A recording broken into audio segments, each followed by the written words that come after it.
What is up guys? Hope you are doing good. হাহা ওয়ান্না বিগাম ভাইকে copy করলাম। I am big fan ওয়ান্না বিগাম ভাইয়ের। আচ্ছা ওকে, so আজকের ভিডিও শুরু করতেছি যারা অ্যাডসেন্সের নেম পরিবর্তন করতে চান তাদের জন্য। কারণ হয়তো আপনারা একটা জিনিস খেয়াল করবেন কিংবা জেনেছেন যে আপনি যদি একবার অ্যাডসেন্সের নেমটা চেঞ্জ করে যদি কোনো ব্যাংক অ্যাকাউন্ট অ্যাড করে নেন তাহলে কিন্তু আপনি আর ওইখানে কিন্তু চেঞ্জ করতে পারবেন না, বা চেঞ্জ করতে গেলেও অনেক ঝামেলা পোহাতে হয়।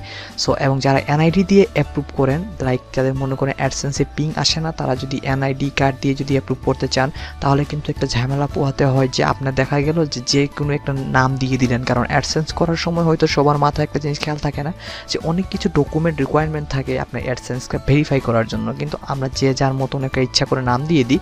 বাট যখন ওই ডকুমেন্টগুলো সাবমিট করতে হয় তখন কিন্তু সেম নামে আমাদের কাছে কোনো ডকুমেন্ট থাকে না। সো তাহলে আমরা করবোটা কি? লাইক মনে করেন একজন 16 বছরের একটা ছেলে তার নিজের নামে অ্যাডসেন্স করে নিছে, দেন তার দুইবার পিং রিকোয়েস্ট করলো পাঠাবার জন্য, বাট পিং পেরো না। এখন অ্যাডসেন্স তাকে বলতেছে যে আপনি আপনার নামে একটা অফিসিয়াল আইডি আপলোড দেন, লাইক এনআইডি কার্ড অথবা পাসপোর্ট, যে কোনো একটার মনে করেন জাস্ট একটা কপি আপনি আপলোড দেন। তখন আপনি কি করবেন? কারণ আপনি যে নাম দিয়ে অ্যাডসেন্সটা খুলেছেন সেই নামে তো আপনার কোনো এনআইডি কার্ড নেই বা পাসপোর্ট নেই, কারণ আপনার বাবা মা অথবা আপনার ভাই বোনের যারা বড় আছে তাদের নামে আছে। সো আপনাকে যেটা করতে হবে, প্রথমত আপনাকে জাস্ট এই ভিডিওটা একটু জেড দেখবেন, নাহলে কিন্তু অনেক মিস করবেন। কারণ বুঝতেই পারতেছেন এখানে টাকা নিয়ে খেলা আর কি। সো ওকে, আপনারা প্রথমেই হোমে আসবেন। সো আপনার দেখতে পাচ্ছেন আমি বর্তমানে আমার অ্যাডসেন্সে হোমে আছি। সো এখান থেকে জাস্ট ক্লিক করে আপনার পেমেন্টস বলে একটা অপশন দেখতে পাবেন, জাস্ট এখানে ক্লিক করবেন, দেন একটু ওয়েট করবেন। সো এখানে আসার পর এই যে ম্যানেজ সেটিং বলে একটা অপশন দেখতে পারবেন, জাস্ট এখানে ক্লিক করবেন।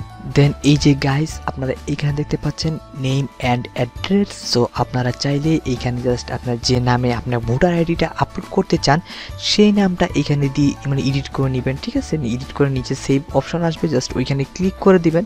লাইক আমি দেখাই আপনাদের, জাস্ট এখানে আপনি যদি কোনো কিছু এডিট করতে চান, হ্যাঁ, সো এখানে কিন্তু এই সেভ বাটনটা চলে আসবে, ঠিক আছে? জাস্ট সেভে ক্লিক করে দিবেন, দেন আপনার নেমটা চেঞ্জ হয়ে যাবে। দেন আপনি চাইলে আপনার যে ভোটার আইডি কার্ড থাকবে, আপনার বাসার যাদের ভোটার আইডি কার্ড আছে তাদের ভোটার আইডি কার্ড আপলোড করে আপনার অ্যাডসেন্স অ্যাকাউন্টটা ভেরিফাই করে নিতে পারবেন। সো এই ছিল বন্ধুরা আজকের ভিডিওটা, যে কীভাবে আপনার অ্যাডসেন্সের নেম চেঞ্জ করবেন। লাইক এইভাবে আপনারা চাইলে আপনার অ্যাড্রেসটা পরিবর্তন করতে পারেন, বাট অ্যাড্রেস আমি যতটুকু জানি সবাই সেমই দেয়, কারণ নিজের অ্যাড্রেস কিংবা নিজের বাবা মার অ্যাড্রেস প্রায় সেম থাকে ভোটার আইডি কার্ডে।